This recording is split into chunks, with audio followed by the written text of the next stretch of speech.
Jeshi la Polisi Tanzania lingependa kuwajulisha kuwa hadi mchana huu wa tarehe 9 mwezi wa 12 2025 hali ya usalama wa nchi ni shwari. Vyombo vya ulinzi na usalama vinaendelea kuimarisha usalama nchini sambamba na kulinda maisha ya watu na mali zao. Aidha, Jeshi la Polisi lingependa kutoa wito kwa wananchi kuendelea kuzipuuza picha mjongeo na picha mnato zinazoendelea kusambazwa kwenye mitandao ya kijamii zikionyesha kwamba kuna maandamano yameanza maeneo mbalimbali. Taarifa hizo sio sahihi. Wanatumia picha mjongeo na picha mnato za matukio ya nyuma kama vile ya tarehe 29, tarehe 30 na tarehe 31 mwezi wa 10 2025.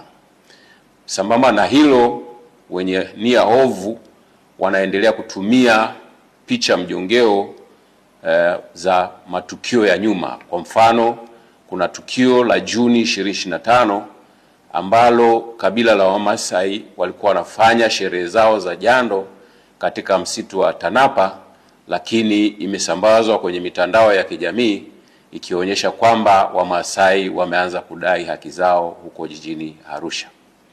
Tunaendelea kuwahimiza Watanzania kuendelea kuzipuuza picha za aina hiyo kwa sababu zina lengo la kuwahadaa kwamba kuna maandamano yanafanyika.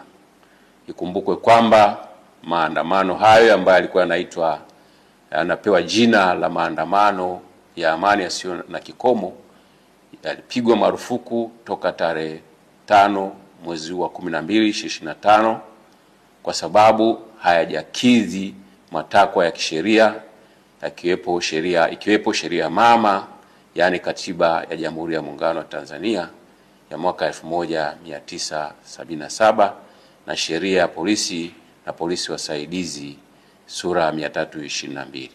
Aidha, tunatoa wito kwa wananchi waendelee kufuata sheria kwa ajili ya usalama wetu sote.